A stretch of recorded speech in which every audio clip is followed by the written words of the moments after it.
Hello students, कैसे हैं आप सभी लोग। उम्मीद है आप लोग बहुत अच्छे होंगे। माय नेम इज आशीष गिरी। आज के इस वीडियो के अंदर हम डिटेल में डिस्कस करेंगे वायरस के जनरल कैरेक्टरिस्टिक्स के बारे में, इसके स्ट्रक्चर के बारे में, इसके क्लासिफिकेशन के बारे में।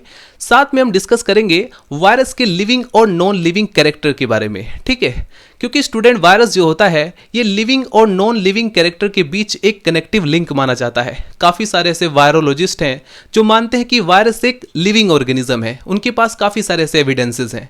लेकिन बहुत सारे ऐसे भी वायरोलॉजिस्ट हैं जो कहते हैं कि नहीं, वायरस जो है एक नॉन लिविंग ऑर्गेनिज्म है, उनके पास भी काफ़ी सारे एविडेंसेस हैं। तो इसीलिए इसको एक कनेक्टिव लिंक माना जाता है, जीवित और अजीवित। ठीक है, यानी लिविंग और नॉन लिविंग के बीच एक कनेक्टिव लिंक। तो उन सभी एविडेंसेस के बारे में हम डिस्कस करेंगे। एग्जाम पेपर में शॉर्ट क्वेश्चन में कई बार वायरस के बारे में पूछा जाता है, या इसके लिविंग और नॉन लिविंग कैरेक्टर के बारे में पूछा जाता है। कई बार बैक्टीरियोफेज के स्ट्रक्चर के बारे में पूछा जाता है। तो वायरस रिलेटेड जितने भी जनरल कैरेक्टरिस्टिक्स हैं उसको हम डिटेल में डिस्कस करेंगे। इसका जो स्ट्रक्चर आता है, कंपोजिशन आता है, उसको भी हम डिस्कस करेंगे और क्लासिफिकेशन को भी कवर करेंगे। तो यदि आप एक बीएससी और एमएससी के स्टूडेंट हैं तो ये वीडियो आपके लिए काफ़ी ज़्यादा हेल्पफुल हो सकती है, क्योंकि इस वीडियो के माध्यम से आप लोग अपने बीएससी के एग्जाम पेपर की जो रिटन कॉपी होती है उसमें लिखने के लिए नोट्स बना सकते हैं। राइट, देखिए, अगर आप लोग ग्रेजुएशन और पोस्ट ग्रेजुएशन का एग्जाम दे रहे हैं तो आपको थोड़ा डिटेल में एक्सप्लेन करना पड़ता है। अगर आप एक बीएससी के स्टूडेंट हैं तो कम से कम 5 से 6 पेज लिखेंगे। अगर लॉन्ग क्वेश्चन में आपसे पूछा जाए describe the general characteristics and classification of virus, या उसका स्ट्रक्चर, या बैक्टीरियोफेज का स्ट्रक्चर, किसी भी प्रकार से आपसे क्वेश्चन पूछा जाए, अगर आप लोग अच्छे से नोट्स बनाएंगे, इसके बारे में अच्छे से समझ लेंगे तो आपको दिक्कत नहीं होगी। वायरस रिलेटेड और भी कई सारे टॉपिक्स मैं कवर कर चुका हूं, आप लोग चैनल के अंदर जाकर देख सकते हैं। प्रीवियस वीडियोस के अंदर हमने कवर किया है algae, fungi, bryophyta, bacteria, lichen की जनरल फीचर्स के बारे में, तो उन वीडियोस को भी आप लोग देख सकते हैं। फर्स्ट ऑफ ऑल हम डिस्कस करेंगे वायरस के इंट्रोडक्शन के बारे में, जिसमें हमें पता चलेगा कि वायरस की डिस्कवरी कैसे हुई। यदि हम बात करें वायरस के डिस्कवरी से रिलेटेड, तो एक रशियन साइंटिस्ट जिनका नाम है इवानोवस्की, जो कि 1892 में उन्होंने देखा कि तंबाकू की जो पत्तियां होती हैं उस पे ब्राउन कलर के या हल्के से येलो कलर के स्पॉट, जिसे हम पोस्टुलेट्स भी बोल सकते हैं, धब्बे दिखाई दिए। अब स्टूडेंट, मैं आपको बता दूं कि तंबाकू की जो पत्तियां हैं, ये जो टीएमवी होता है, टोबैको मोज़ेक वायरस होता है, इसकी वजह से काफी सारे तंबाकू का नुकसान हो जाता है। यदि हम बात करें सिर्फ इंडिया के स्टूडेंट, तो पूरी दुनिया में जितना भी तंबाकू उगाया जाता है उसका 9% अकेले भारत में उगाया जाता है। भारत चीन के बाद दुनिया का दूसरा सबसे बड़ा तंबाकू उत्पादक देश है। ठीक है, और हमें बहुत फायदा होता है इससे। हम जो है प्रति वर्ष 4,400 करोड़ फॉरेन करेंसी, जो विदेशी मुद्रा है, सिर्फ तंबाकू की खेती से ही प्राप्त कर लेते हैं। तो इससे स्टूडेंट आपको पता चल गया होगा कि तंबाकू हमारे लिए कितनी इकोनॉमिक वैल्यू का है। भारत में जैसे आंध्र प्रदेश है, गुजरात है, तमिलनाडु है, कर्नाटक है, पश्चिम बंगाल है, या अपना उत्तर प्रदेश है, इन सभी राज्यों में भारी मात्रा में तंबाकू का उत्पादन किया जाता है। यदि हम बात करें सिर्फ साल 2020 की, तो 7,66,000 टन से अधिक हमने तंबाकू का उत्पादन किया था। लेकिन स्टूडेंट, दुनिया में बहुत सारा जो तंबाकू है वो सिर्फ इस वायरस की वजह से कई टन तंबाकू खराब हो जाता है। इसीलिए इसके बारे में स्टडी करना जरूरी है, ताकि हमें तंबाकू की खेती में बहुत ज्यादा हानि ना उठानी पड़े। तो वापस आते हैं अपनी कहानी की तरफ। ये जो इवानोवस्की है, इन्होंने 1892 में तंबाकू की खेतों में गए और उन्होंने देखा कि कुछ पत्तियां ऐसी हैं जिसमें ब्राउन कलर के स्पॉट्स थे, यानी हल्के से ब्राउन या येलो कलर के कुछ धब्बे दिखाई पड़े। इन्होंने उसको इन्फेक्टेड लीफ माना। अब इसके बाद क्या किया, उन सभी इन्फेक्टेड लीफ को इन्होंने कलेक्ट करके उसको एक साथ घर लेकर गए, उसको पीसा अच्छी तरह से, और पीस करके उसमें से जो जूस निकलता है, जितनी भी तंबाकू की पत्तियां ऐसी थी जिन पर इन्फेक्शन नहीं हुआ था, यानी उस पर ब्राउन कलर के जो स्पॉट्स है वो नहीं दिखाई दे रहे थे, इन्होंने क्या किया, उस हेल्दी लीफ वाली पत्तियों पर उस जूस का छिड़काव किया। इन्होंने आकर देखा कुछ दिन बाद कि वो पत्तियां भी इन्फेक्टेड हो चुकी हैं, उन पत्तियों पर भी ब्राउन या येलो कलर के स्पॉट्स दिखाई देने लग गए। तो इससे इन्हें पता चल गया कि ये जो ब्राउन कलर के जो स्पॉट्स है, इनमें कोई ना कोई माइक्रो ऑर्गेनिज्म है, कोई ना कोई इन्फेक्टिव एजेंट है। इन्होंने ये रिकॉग्नाइज किया या फिर निष्कर्ष निकाला। इसके बाद इन्होंने सोचा कि भाई शायद बैक्टीरिया होगा। तो उन्होंने क्या किया, उस जूस को अच्छी तरह से चैम्बरलैंड फिल्टर के अंदर इन्होंने क्या किया, उसको फिल्टर कर लिया। ठीक है, चैम्बरलैंड फिल्टर एक ऐसा फिल्टर है जिसमें आप काफ़ी सारे माइक्रो ऑर्गेनिज्म को फिल्टर कर सकते हैं, छान सकते हैं। तो उसमें बैक्टीरिया भी अच्छी तरह से छन गया। अब उसके बाद क्या किया, उस जूस को जो कि छन चुका है, अब उसमें कोई भी बैक्टीरिया या कोई भी माइक्रो ऑर्गेनिज्म नहीं है। अब इन्होंने फिर दोबारा से उसको एक हेल्दी प्लांट की लीफ पर छिड़काव किया। कुछ दिन बाद आके इन्होंने देखा कि वो पत्तियां भी इन्फेक्टेड हो चुकी हैं। तो इससे इन्होंने निष्कर्ष निकाला कि जरूर बैक्टीरिया से भी छोटे कोई ना कोई इन्फेक्टिव एजेंट है जो कि तंबाकू की पत्तियों में इस डिजीज को कोज कर रहे हैं, जिसे हम टोबैको मोज़ेक डिजीज बोलते हैं। तो फिर उसके बाद स्टूडेंट वहीं से वायरस की खोज स्टार्ट हो गई थी। एक अलग से विज्ञान के अंदर वायरोलॉजी एक शाखा बनाई गई, जिसके अंदर वायरस को बहुत ही अच्छी तरह से उसको स्टडी किया गया। काफ़ी डिटेल में कई तरह के वायरस को स्टडी किया गया। वायरस के जितने भी कैरेक्टरिस्टिक्स है, काफ़ी सारे एक्सपेरिमेंट किए गए। इसके बाद एक साइंटिस्ट आए जिनका नाम है W.M. स्टैनले।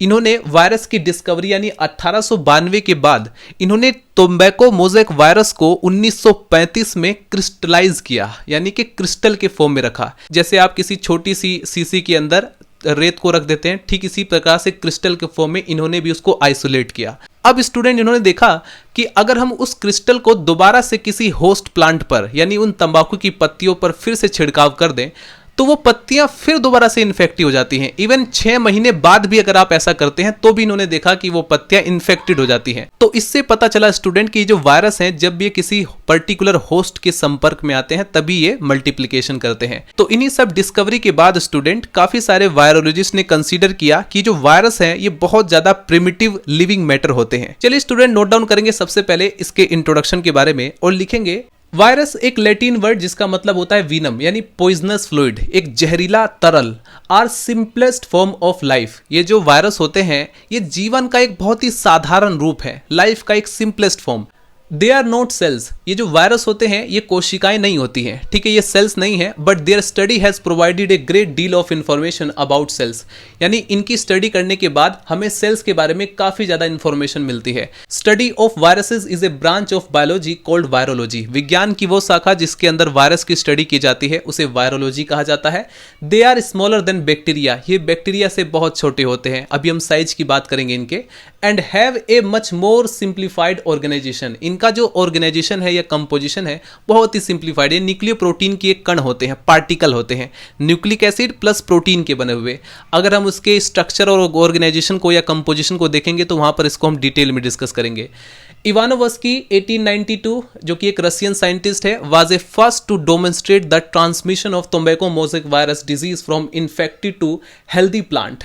यानी कि इन्होंने ये शो किया कि कैसे इन्फेक्टेड प्लांट से हेल्दी प्लांट में ये जो TMV है यानी टोबैको मोज़ेक वायरस है इसका कैसे ट्रांसमिशन होता है। राइट, मैंने जो अभी आपको कहा कि इन्होंने जो इन्फेक्टेड लीफ है उसको पीस करके उसको जूस के फॉर्म में कन्वर्ट कर लिया, उसे सैप कहा जाता है, ठीक है। Even the sap was filtered through Chamberland, यानी कि उस जूस को या सैप को अगर आप चैम्बरलैंड फिल्टर से आप उसको पास करोगे जिसमें कि काफ़ी सारे माइक्रो ऑर्गेनिज्म आइसोलेट हो जाते हैं, इवन बैक्टीरिया भी आइसोलेट हो जाता है, which is sufficient to enough remove bacteria. उसके बाद भी हमने स्टूडेंट देखा कि वो जो सैप है वो इन्फेक्शन कोज करने में सक्षम रहता है। तो इससे ये निष्कर्ष निकाला गया स्टूडेंट कि जरूर बैक्टीरिया से भी छोटा कोई माइक्रो ऑर्गेनिज्म है जो इस डिजीज को कोज करता है।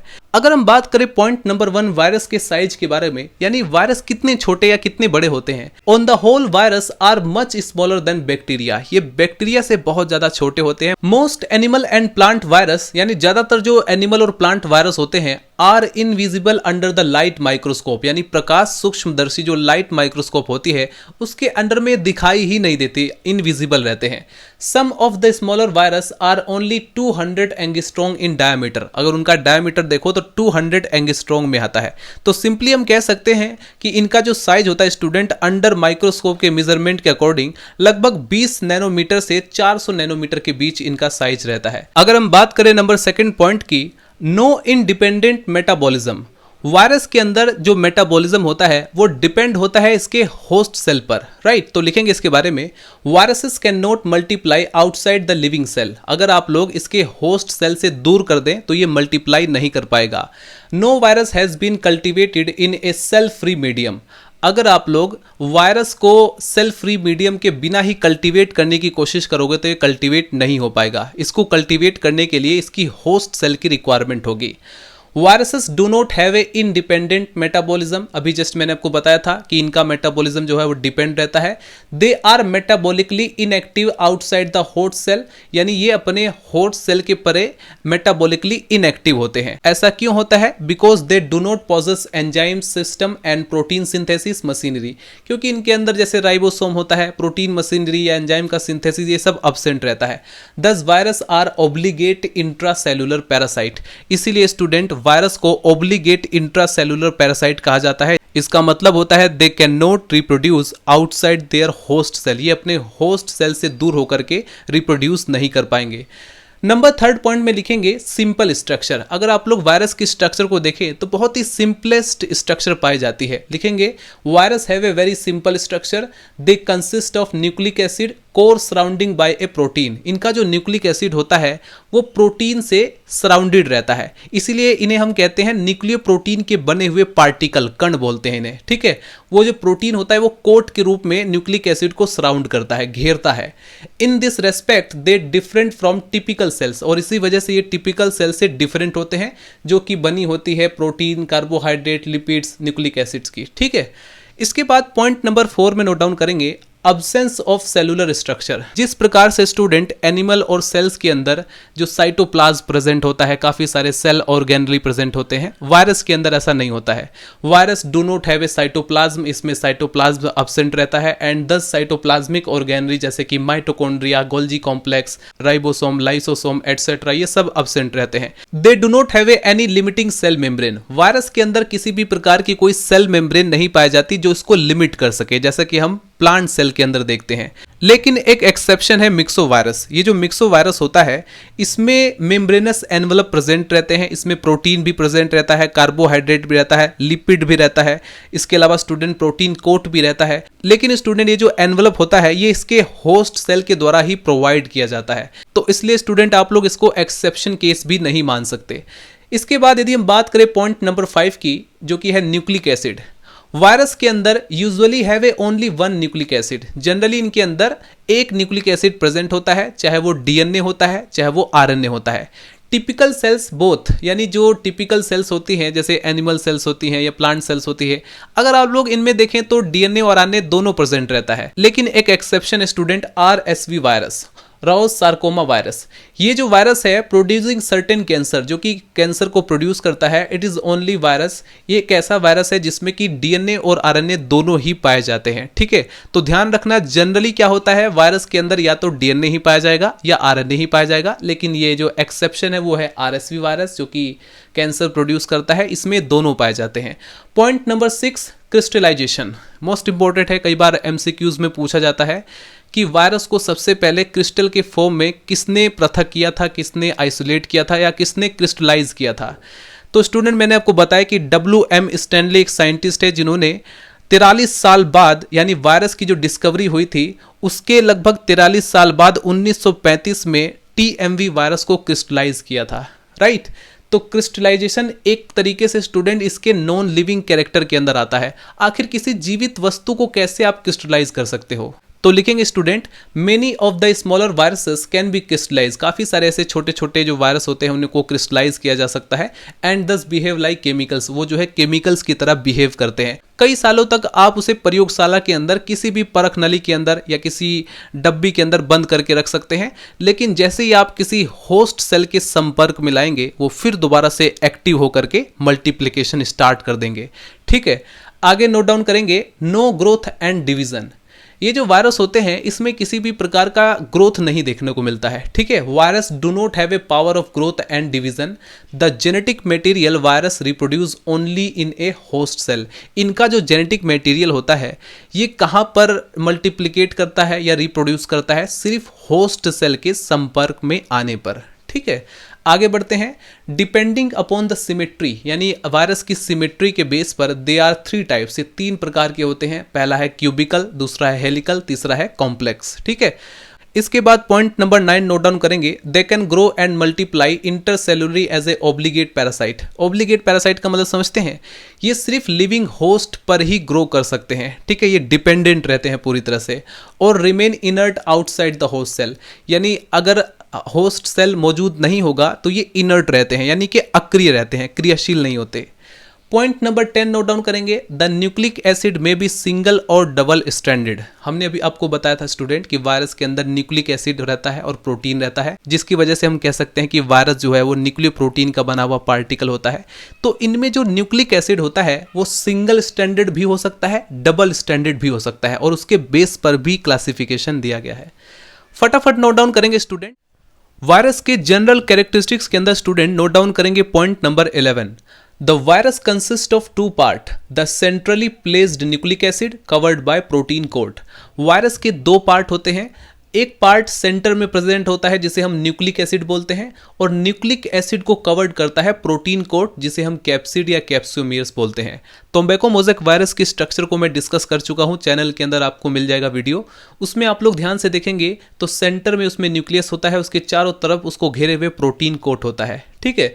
आगे नोट डाउन करेंगे point number 12, they are non cellular. आपको पता है कि वायरस में साइटोप्लाज्म एब्सेंट रहता है, जितने भी सेल ऑर्गेनेली होते हैं ये सब के सब वायरस के अंदर एब्सेंट रहता है, तो इसलिए वायरस नॉन सेलुलर होते हैं और ये सेल्फ रिप्लिकेटिंग एजेंट्स होते हैं, खुद से रेप्लिकेशन करने की इनके अंदर कैपेसिटी पाई जाती है। पॉइंट नंबर 13 में नोट डाउन करेंगे, द आउटर कवरिंग। अगर आप लोग वायरस की स्ट्रक्चर को ध्यान से देखेंगे तो उसकी जो आउटर कवरिंग होती है उसे हम शेल या कैप्सिड बोलते हैं, is made up of protein unit. वो जो है प्रोटीन यूनिट की मिलकर बनी होती है जिसे हम कैप्सोमियर्स बोलते हैं। Except some animals virus which are with additionally polysaccharides. Exception के रूप में कुछ एनिमल वायरस होते हैं जिनमें पॉलीसेकेराइड ऐड रहता है, ठीक है। Point number 14, during replication their nucleic acid direct the host cell. Student अभी तक आपने सुना होगा कि प्लेन हाईजैक हो जाता है, ट्रेन को हाईजैक कर लिया है, बस को हाईजैक कर लिया है, लेकिन आज आप लोग सुनेंगे कि किसी कोशिका को भी हाईजैक किया जा सकता है। ये जो वायरस होते हैं ये अपने होस्ट सेल को हाईजैक कर लेते हैं, उसकी पूरी मशीनरी को हाईजैक कर लेते हैं। बैक्टीरियोफेज की लाइफ साइकिल के अंदर जो लाइटिक और लाइसोजेनिक लाइफ साइकिल होती है उसको मैं डिस्कस कर चुका हूं, वहां पर मैंने आपको दिखाया भी था कि किस प्रकार से बैक्टीरियोफेज पूरी की पूरी बैक्टीरियल सेल को हाईजैक कर लेता है और उसको यूज करता है खुद के लिए, ठीक है। तो नोट डाउन करेंगे, during replication their nucleic acid direct the host cell to make different part, यानी खुद के जो है अपने ही पार्ट्स को बनाता है, जो कि पार्ट्स असेंबल होकर के आपस में इकट्ठे होकर के they can form complete infectious particle. वो जो है नए इन्फेक्शियस पार्टिकल बनाते हैं जिन्हें विरियन कहा जाता है, ठीक है। पॉइंट नंबर 15 में नोट डाउन करेंगे, they are transmitted very easily from one organism to another organism. ये एक ऑर्गेनिज्म से दूसरे ऑर्गेनिज्म में बहुत तेजी से फैलते हैं, इनका ट्रांसमिशन बहुत तेजी से होता है। कोरोना वायरस में आपने देखा होगा कितने लोग इन्फेक्टेड हो गए थे पूरी दुनिया में, कितनी तबाही मची थी, कितना इकोनॉमिक क्राइसिस देखने को मिला था। तो आप लोग अच्छी तरह से वायरस से ऑलरेडी परिचित हैं, बस उसके जनरल कैरेक्टरिस्टिक्स को हम पढ़ रहे हैं। अब स्टूडेंट मैंने आपको बताया था कि बहुत से वायरोलॉजिस्ट ऐसे हैं जिन्होंने कहा कि नहीं भाई वायरस जो है वो नॉन लिविंग है। बहुत से ऐसे वायरोलॉजिस्ट हैं जो इस बात से सहमत थे कि वायरस लिविंग कैरेक्टर शो करते हैं। तो जब उनके बीच में स्टूडेंट डिबेट हुआ था तो उन्होंने अपने अपने फेवर में एविडेंसेस को पेश किया था और ये सिद्ध करने की कोशिश की थी कि मैं सही हूं। जैसे कि कुछ वायरोलॉजिस्ट जिनका मानना है कि जो वायरस होते हैं वो लिविंग ऑर्गेनिज्म होते हैं, तो उन्होंने कौन कौन से एविडेंस पेश किए। उन्होंने कहा कि दे हैव न्यूक्लिक एसिड। एक तो आप लोग देख लीजिए जितने भी नॉन लिविंग मैटर होता है, चाहे प्लास्टिक हो, मिट्टी हो, जो भी है नॉन लिविंग या डेड मैटर है, उसके अंदर आप लोग देखेंगे कि जेनेटिक मटेरियल नहीं पाया जाता। तो वायरस के अंदर न्यूक्लिक एसिड का पाया जाना, साथ में उनका रेप्लिकेट करना, ये एक लिविंग कैरेक्टर को शो करता है। Number 2 point, mutation is well established by the availability of mutant form in some virus. कुछ वायरस में हमने देखा कि उसमें म्यूटेशन भी देखने को मिल रहा है। कोरोना के ड्यूरिंग भी हम कह रहे थे कि ये जो वायरस है ये म्यूटेंट हो चुका है, हमें अब और भी डोजेस लगाने पड़ेंगे, सेकेंड डोज, थर्ड डोज लगानी पड़ेंगी, ये सब आपने सुना होगा। तो म्यूटेशन होना एक लिविंग थिंग्स का कैरेक्टर है, ठीक है, यानी जीवित वस्तु में ही म्यूटेशन देखने को मिलता है। नंबर 3 पॉइंट, उन्होंने कहा they are sensitive to stimulus like radiations, chemical substances, heat, यानी कि ये इन सब के प्रति सेंसेशन फील कर रहे हैं, संवेदना व्यक्त कर रहे हैं। तो इसका मतलब ये लिविंग है, अगर आप लोग मिट्टी को गर्म करो या किसी भी नॉन लिविंग थिंग्स को अगर आप लोग हीट देते हैं या उसको केमिकल देते हैं, उन पर क्या फ़र्क पड़ता है।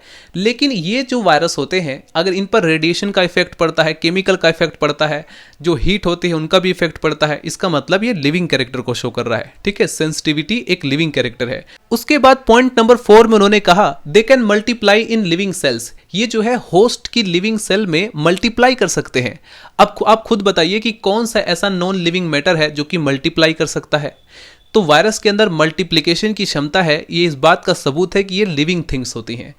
इसके बाद point number 5, the virus have antigenic property. आप जानते हैं एंटीजेनिक क्या होता है। एंटीजन वो होता है जो हमारी बॉडी के अंदर प्रवेश करके हमको इन्फेक्शन कोज करता है और हमें बीमार कर देता है, उसे हम एंटीजन बोलते हैं। तो ये एंटीजेनिक प्रॉपर्टी को शो करते हैं, इसका मतलब क्या है, ये लिविंग कैरेक्टर होता है। इसके बाद पॉइंट नंबर 6 में इन्होंने कहा they can attack specific host, यानी कि जैसे टोबैको मोज़ेक वायरस है, ये किसी एनिमल के अंदर डिजीज कोज नहीं कर सकता, ये स्पेसिफिक है तंबाकू की पत्तियों पर अटैक करने के लिए, उनमें इन्फेक्शन कोज करने के लिए। तो स्पेसिफिक होना किसी होस्ट के प्रति, ये इस बात का सबूत है कि ये लिविंग है। ठीक है, तो ये सारे वायरस के लिविंग कैरेक्टर है और इन्हीं सब कैरेक्टर के बेस पर कुछ वायरोलॉजिस्ट का मानना है कि भाई वायरस जो है वो लिविंग ऑर्गेनिज्म है। लेकिन इसके बाद मैंने आपको बताया था कि कुछ वायरोलॉजिस्ट ऐसे भी हैं जो कि नहीं मानते कि वायरस एक लिविंग ऑर्गेनिज्म है। तो उन्होंने कौन कौन से एविडेंस, कौन कौन से कैरेक्टर बताए। उन्होंने कहा नंबर 1 पॉइंट में the virus remain as inert material outside their host. ये जो वायरस होते हैं, अगर इनको इनके होस्ट सेल से अलग कर दिया जाए, सेपरेट कर दिया जाए, तो ये एक इनर्ट मटेरियल रह जाते हैं, ये बिल्कुल अक्रिय हो जाते हैं, इनमें कोई क्षमता नहीं होती किसी भी फिजियोलॉजी को या किसी भी चीज़ को परफॉर्म करने की जो कि जता सके कि ये लिविंग मैटर है। तो इसलिए ये एक नॉन लिविंग कैरेक्टर है। आप खुद ही सोच लीजिए, आप खाना खा रहे हैं, ठीक है, जैसे ही आप खाने से अलग हो जाते हैं तो क्या आप इनएक्टिव हो जाते हैं, डेड हो जाते हैं, ऐसा बिहेव करते हैं जैसे कि आपके अंदर कोई जान ही नहीं है। ऐसा नहीं होता है। तो लेकिन वायरस ऐसे हैं जो कि इस तरह की प्रॉपर्टी को शो करते हैं। पॉइंट नंबर 2 में उन्होंने कहा दे आर ऑटोकैटालिटिक इन नेचर। ऑटोकैटालिटिक का मतलब समझते हैं, कुछ केमिकल रिएक्शंस के अंदर आप लोग देखते होंगे जो प्रोडक्ट होते हैं वो इटसेल्फ ऑटोकैटालिटिक का काम करते हैं, स्वयं उत्प्रेरक का काम करते हैं। तो ये जो वायरस है ये भी ऑटोलिटिक नेचर को शो करते हैं, जो कि इस बात को रिप्रेजेंट करता है कि ये नॉन लिविंग कैरेक्टर है। पॉइंट नंबर 3 नोट डाउन करेंगे, they are devoid cell membrane and cell wall, यानी इनमें सेल मेम्ब्रेन और सेल वॉल अब्सेंट होता है, उसकी कमी पाई जाती है, जिसकी वजह से हम कह सकते हैं भाई जिसके अंदर ना तो सेल वॉल है, ना साइटोप्लाज्म है, ना सेल मेम्ब्रेन है, उसमें क्या ही जीवन होगा। तो इसलिए इसको नॉन लिविंग कैरेक्टर माना गया। The virus are devoid of cellular organelle like ribosome, mitochondria, ये सब इनके अंदर अब्सेंट रहता है, जिसकी वजह से ये एक नॉन लिविंग कैरेक्टर को शो करते हैं। इसके बाद पॉइंट नंबर 5 में उन्होंने कहा the virus can be crystallise. भाई वायरस को आप क्रिस्टल के फॉर्म में कई महीनों तक रख सकते हैं। ये किस बात को रिप्रेजेंट कर रहा है? क्या आपको अगर क्रिस्टल के फॉर्म में रखकर किसी बोतल में बंद कर दिया जाए तो क्या आप जीवित रहेंगे? लेकिन वायरस जीवित रहता है। तो ये एक नॉन लिविंग प्रॉपर्टी होती है। Number 6 point, they can be stored from very long time like other non living things. जैसे फॉर एग्जाम्पल नमक है, नमक को आप किसी बोतल, किसी डब्बे में बंद करके रख दो, क्या वो मर जाएगा? नहीं होता ऐसा, क्योंकि वो नॉन लिविंग थिंग्स है। ठीक इसी प्रकार से वायरस को भी स्टोर करके हम किसी बोतल के अंदर बंद करके रख सकते हैं, वो बिल्कुल इनर्ट रहेगा। पॉइंट नंबर 7 में उन्होंने कहा the metabolic machinery cytoplasm is absent. अब आपको पता है स्टूडेंट, कितने सारे ऑर्गेनिज्म है दुनिया में, सभी के पास अपनी एक मेटाबॉलिक मशीनरी है ताकि उनकी जीवनचर्या चल सके। ये वायरस के अंदर वो भी नहीं होता। तो इसलिए ये सारे जो कैरेक्टर है इस बात का सबूत है, ये एविडेंस पेश करते हैं कि वायरस एक नॉन लिविंग है। ठीक है, सो लिखेंगे student, because of above reason, इन सभी रीजन की वजह से virus form unique bridge between living and non living things. यानी वायरस जो होता है एक कनेक्टिव लिंक है लिविंग और नॉन लिविंग थिंग्स के बीच। नोट डाउन करेंगे स्टूडेंट। चलिए स्टूडेंट, फाइनली हेडिंग डाल लीजिए क्लासिफिकेशन ऑफ वायरस। वायरस में भी classified according to the types of host, यानी ये होस्ट के टाइप्स के बेस पर इसको क्लासिफाइड किया जा सकता है। जेनेटिक मटेरियल के आधार पर भी हम इसको क्लासिफाइड कर सकते हैं, और डीएनए आरएनए में जो स्ट्रैंड्स होते हैं, नंबर ऑफ स्ट्रैंड्स के बेस पर भी हम इसको क्लासिफाइड कर सकते हैं। फर्स्ट ऑफ ऑल हम देखते हैं कि होस्ट के टाइप्स के बेस पर हम इसको कैसे क्लासिफाइड करेंगे। ऐसे वायरस जो कि एनिमल बॉडी पर अटैक करते हैं, जिसमें कि ह्यूमन भी इंक्लूड होता है, उसे हम एनिमल वायरस बोलते हैं। एनिमल वायरस में जैसे कि स्मॉल पॉक्स होता है, इन्फ्लुएंजा वायरस है, मम्प्स वायरस है, पोलियो वायरस है, हर्पीज वायरस है। ये वायरस हमारी बॉडी की जो सेल्स होती है उसमें एंटर करते हैं और पूरी मेटाबॉलिक एक्टिविटी को डिस्टर्ब करते हैं। सेल का जो मेटाबॉलिज्म होता है उसको डिस्टर्ब करके डिजीज कॉज करते हैं। तो ये एनिमल की कैटेगरी में आते हैं, ठीक है, इन्हें हम एनिमल वायरस कहेंगे। ऐसे वायरस जो प्लांट को अटैक करते हैं, ये एक तरीके से प्लांट पर पैरासाइट के फॉर्म में रहते हैं और इनका जो जेनेटिक मटेरियल है वो आरएनए होता है। इसके एग्जांपल में जैसे तंबाकू मोज़ेक वायरस है या पोटैटो वायरस है, ये सब जो है प्लांट वायरस के एग्जांपल होते हैं। इसके बाद ऐसे वायरस जो बैक्टीरिया को अटैक करता है उसे हम बोलते हैं बैक्टीरियोफेज, ठीक है, वो आते हैं बैक्टीरियल वायरस की कैटेगरी में। इसके बाद देखते हैं स्टूडेंट नंबर सेकंड टाइप का क्लासिफिकेशन जो कि न्यूक्लिक एसिड के बेस पर है, उसे हम बोलेंगे डीएनए वायरस, आरएनए वायरस और डीएनए आरएनए वायरस। बहुत ही सिंपल है, आप लोग समझ सकते हैं। ऐसे वायरस जिसके अंदर डीएनए पाया जाता है उसे हम डीएनए वायरस बोलते हैं, ठीक है। डीएनए वायरस के अंदर जो जेनेटिक मटेरियल होगा वो डीएनए के फॉर्म में होगा और इसमें जो रेप्लिकेशन होता है डीएनए से नया डीएनए का फॉर्मेशन होता है। ठीक इसी प्रकार से अगर आरएनए वायरस है तो उसमें जेनेटिक मटेरियल आरएनए होगा, ठीक है, और आरएनए से नया आरएनए बनेगा। ऐसा वायरस जिसके अंदर डीएनए और आरएनए दोनों पाए जाते हैं, उसके अंदर जो जेनेटिक मटेरियल होंगे वो डीएनए आरएनए होंगे। तो इस तरीके से भी स्टूडेंट हम न्यूक्लिक एसिड के बेस पर वायरस को क्लासिफाइड कर सकते हैं। इसके बाद देखते हैं नंबर थर्ड क्लासिफिकेशन जो कि नंबर ऑफ स्ट्रैंड्स के बेस पर है। लिखेंगे with respect of number of strands 4 types of nucleic acid have been found in virus. Virus के अंदर 4 तरह की न्यूक्लिक एसिड पाई जाती हैं। Double standard DNA, single standard DNA, double standard RNA, single standard RNA. ऐसे वायरस जिसके अंदर double standard DNA पाया जाता है, जैसे फॉर एग्जांपल पॉक्स वायरस होता है, या फिर T2 बैक्टीरियोफेज है, T4 बैक्टीरियोफेज है, T6 बैक्टीरियोफेज है, T3 बैक्टीरियोफेज है, T7 बैक्टीरियोफेज है, लैम्डा फेज है, या फिर आपका हर्पीज वायरस है, इसमें डबल स्टैंडर्ड डीएनए पाया जाता है, ठीक है। इस तरीके से भी हम वायरस को क्लासिफाइड कर सकते हैं जेनेटिक मटेरियल के आधार पर, क्योंकि आपको पता है वायरस जो होता है वो न्यूक्लियोप्रोटीन का ही बना होता है, उसमें ज़्यादा से ज़्यादा न्यूक्लिक एसिड होगा और प्रोटीन होगा, तो हम न्यूक्लिक एसिड के बेस पर भी क्लासिफाइड कर सकते हैं। नंबर सेकंड आता है सिंगल स्टैंडर्ड डीएनए। ऐसे वायरस जिसके अंदर सिंगल स्टैंडर्ड डीएनए आता है, जैसे फॉर एग्जांपल M13 जो बैक्टीरियोफेज है उसमें सिंगल स्टैंडर्ड डीएनए है, वो जो है सिंगल स्टैंडर्ड डीएनए की कैटेगरी में आएगा। Number third double standard RNA virus. इसके एग्जांपल के लिए आप लोग लिख सकते हैं रियो वायरस ऑफ एनिमल या rice dwarf virus of plant. इसके अलावा student single standard RNA virus भी होते हैं जिनके अंदर सिंगल स्टैंडर्ड आरएनए पाया जाता है, जैसे फॉर एग्जांपल तंबाकू मोज़ेक वायरस है या इन्फ्लुएंजा वायरस है। तो इस प्रकार से स्टूडेंट वायरस को क्लासिफाइड किया गया है। इनके क्लासिफिकेशन में ज़्यादा कॉम्प्लेक्सिटी नज़र नहीं आती है, क्योंकि किस बेस पर इनको क्लासिफाई करें। इनके अंदर 2 ही स्ट्रक्चर्स पाई जाती हैं, एक प्रोटीन पाया जाता है, एक न्यूक्लिक एसिड पाया जाता है। तो इस वीडियो के अंदर स्टूडेंट इतना ही, मिलते हैं नेक्स्ट वीडियो में। Bye bye, Tata.